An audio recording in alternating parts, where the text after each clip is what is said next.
अभी ना एक वेल्थ मैनेजमेंट वाली अच्छी कंपनी को देखते हैं, आनंद राठी वेल्थ लिमिटेड। ठीक है। अच्छा, वेल्थ मैनेजमेंट वाली कंपनियां क्या रहता है ना, जैसे आनंद राठी हो गई, नुवामा वगैरह हो गया, तो इनके क्या रहते हैं ना, ये मार्केट से ना उतने डिपेंडेंट नहीं रहते।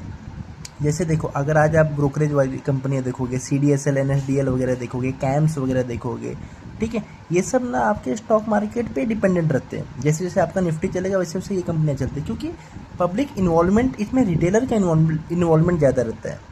ठीक है। एक आप ऑन एन एवरेज मतलब एक मोटा मोटी समझो, रिटेलर एंगेजमेंट में क्यों बोल रहा हूँ, क्योंकि देखो आज एंजल वन हो गई, CDSL हो गए, कैम्प्स वगैरह हो गए, ठीक है। आज जब मार्केट डाउन चलता है ना तो कोई नहीं आता, ठीक है, बढ़ते बढ़ते में सब आ जाता है, डाउन में कोई नहीं आता, बल्कि इसका उल्टा होना चाहिए। चलो वो तो बात की बात है, ठीक है। तो ऐसे में क्या होता है ना, जब मार्केट डाउन होता है ना, तो जैसे ब्रोकरेज कंपनियां हो गई, CDSL हो गई, कैंप्स वगैरह हो गए, ठीक है, ये सब के ना रिजल्ट आपको ख़राब दिखेगा, क्योंकि भाई जब मार्केट डाउन चल रहा था तो पब्लिक आई ही नहीं, जब पब्लिक आई नहीं तो मेरे को मेरी इनकम बनी ही नहीं, एज सिंपल एज दैट।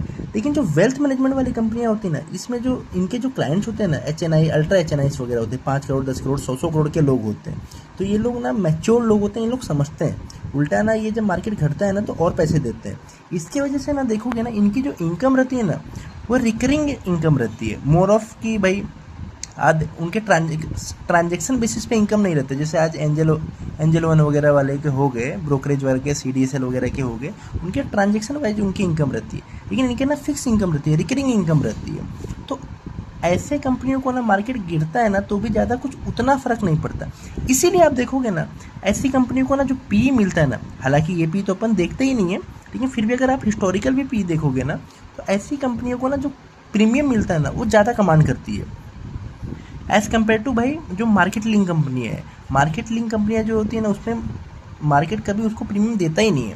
लेकिन जो मार्केट लिंक कंपनियाँ नहीं हैं, आप सिंपल सा बेसिक एग्जांपल समझो, जैसे एकदम सबको जिसको समझ में आता है उसको समझो, उस कंपनी को लेना नहीं है, लेकिन कोई ना उसमें ग्रोथ वगैरह कुछ है भी नहीं, सिर्फ ब्रिटानिया वगैरह कंपनी, HUL वगैरह के, उसको आप देखोगे ना पी ज़्यादा मिलता है एज़ कम्पेयर टू आप देख लोगे ना एंजल वन वगैरह को, क्योंकि भाई उसको पता है कि ब्रिटानिया वगैरह तो चलो एक बार अगर मान लो कंपनी में ग्रोथ है, एग्जाम्पल के पकड़ के चलो, तो ये तो कंपनी अपने हिसाब से ग्रो करेगी, इससे मार्केट से क्या लेना देना।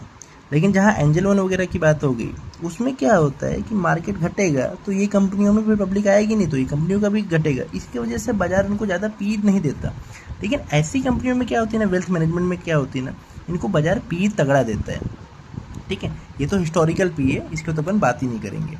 अब आनंद राठी का एक चीज़ क्या है मालूम है, इनके जो RMs होते हैं ना, वो उनका एट्रिएशन रेट बहुत कम है, यानी वो छोड़ के नहीं जाते। एक एक RM 8-8 साल, 10-10 साल उसका एवरेज टेन्योर है। तो देखो इससे क्या हुआ, भाई अगर आपके देखो ये क्या करते हैं ना, एक एक RM को 3-3, 4-4, 5-5 क्लाइंट दे देते कि भाई एक क्लाइंट के पीछे तू संभाल, मतलब 4 क्लाइंट के सामने तू संभाल, और उनके सामने उनको टीम दे देते हैं, RM को टीम दे देते हैं, ठीक है। वो प्रॉपर रिसर्च वगैरह करके अपना पैसा वगैरह, क्लाइंट का पैसा वगैरह लगाते हैं। अच्छा, एक चीज़ समझो, जब RM छोड़ के नहीं जाएंगे ना, यानी कितनी कंपनी सॉलिड, आप ये समझो कि जो क्लाइंट रहते हैं ना उनको भरोसा भी रहता है कि भाई यही बंदा मेरा देखता है, सब कुछ देखता है, तो और पैसे देते हैं, समझो। आज आप अगर आप समझो, आज एक किसी कंपनी से डील करते हो जिसके बंदे हर दूसरे दिन आप बदलते रहते हो, कंपनी बदलते रहती है, तो उस पर कम सामने वाले को भरोसा आता है एज़ कम्पेयर टू एक ही बंदा आपका देख रहा है 8 साल, 10 साल, 12 साल से देख रहा है, तो वो घर जैसा हो जाता है, ठीक है। तो वो और ज़्यादा पैसे ले सकता है और उनको और ज़्यादा फीस मिलती है, समझो। जिसकी वजह से ना अब यहाँ अब देखो अब देखो ऐसे में क्या होगा ना, अगर आपका सेम ही बंदा है ना तो उसकी थोड़ा पगार भी कमी आएगी, ठीक है, तो एम्प्लॉय कॉस्ट भी आपका कम होगा, तो आपको ऑपरेटिंग लेवरेज भी मिलेगा, समझ रहे हो मेरी बात।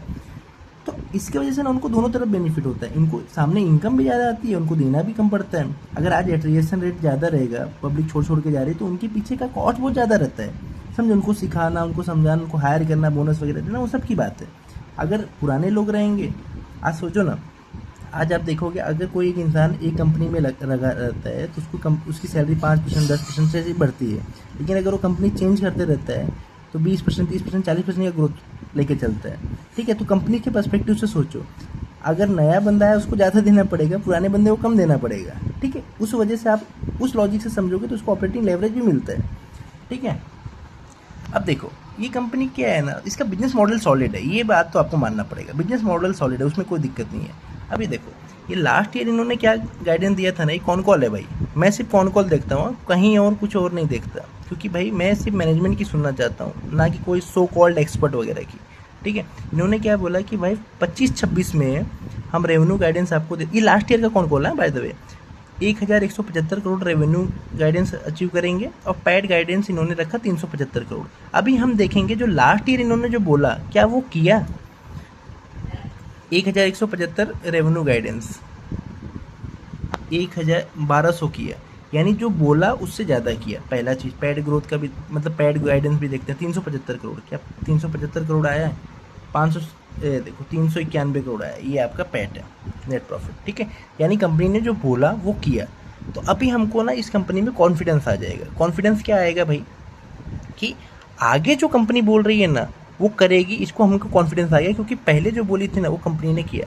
आगे क्या कंपनी बोल रही है, इधर देखो, ये साल का कौन कॉल है, ये साल का कौन कॉल है, कि हम अगले साल ना 1415 करोड़ का रेवेन्यू करेंगे और पैट 450 करोड़ करेंगे, 460 करोड़ करेंगे।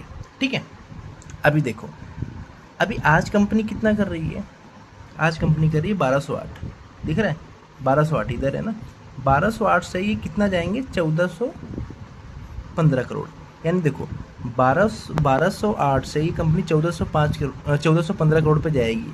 तो कितना ये ग्रोथ लाएंगे, 207 करोड़ का सेल और करेंगे आउट ऑफ 1208, तो इनका ग्रोथ कितना आया, 17% का आया। ठीक है, अब देखो ये उनका हो गया 17% का ग्रोथ। अभी अपन इसको देखेंगे कि भाई 17% का ग्रोथ ये टारगेट कर रहे हैं, मान लो एक बार 20% का ग्रोथ करेंगे, क्योंकि मैनेजमेंट बोलते भी है कि भाई हम अंडर कॉन्फिडेंस करते हैं और ओवर डिलीवर करते हैं। अच्छा, इसका तो एक अलग ही लॉजिक है, इसको भी मैं आपको बताऊंगा। अंडर कमिट करते हैं, ओवर डिलीवर करते हैं। चलो हाँ, अब देखो आज के दिन पे अगर पूरा मैं आनंद राठी लेने जाऊंगा तो कितने का मिलेगा मेरे को, 29,925 करोड़ का मिलेगा। ठीक है, और एक साल बाद ये मेरे को कितना कमाई करके देगा, मैनेजमेंट ने क्या बोला, सिर्फ मैं मैनेजमेंट की सुनता हूँ भाई, हाँ सिर्फ और सिर्फ मैनेजमेंट, तो कितना मैनेजमेंट ने बोला 460 करोड़। तो आज के दिन पे पूरी कंपनी कितने की मिल रही है, 29,925 करोड़ का, और अगले साल ही मेरे को कितना कमा के देगी, 460 करोड़। तो 29,925 को मैं 460 से डिवाइड करूँगा तो 65 आएगा। इसको बोलते हैं 1 ईयर फॉरवर्ड पी, मतलब एक साल आगे जो आपको प्रॉफिट मिलने वाला है उसके बेसिस पे आपने पी निकाला तो आपका 65 है। तो इसका पी 76 नहीं है, इसका पी है 65। ठीक है, अब देखो लॉजिकली सोचो, 65 के पी पे मिल रही है, 1 ईयर फॉरवर्ड पी पे मिल रही है ऐसी कंपनी जो 17 से 20% का ग्रोथ करेगी। अच्छा डील है क्या, अच्छा डील नहीं है। लॉजिकली समझो, अगर ये आनंद राठी, अगर ये समझो ना आज अगर ये 30% 35% से ग्रो कर रही होती तो भाई 65% का अगर ये कमांड कर रही है, 65 का अगर पी कमांड कर रही है तो भाई लॉजिकली है, मेक सेंस। लेकिन 17-20% से ग्रो करने वाली कंपनी है और 65 का पी कमांड कर रही है।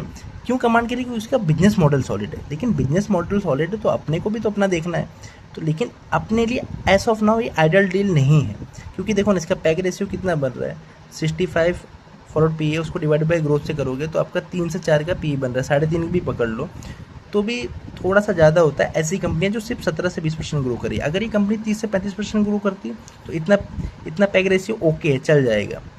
लेकिन क्योंकि 17 से 20% करी, क्योंकि बिजनेस मॉडल सॉलिड है, इसकी वजह से अच्छी कंपनी है। बाकी इसको आप देख सकते हैं।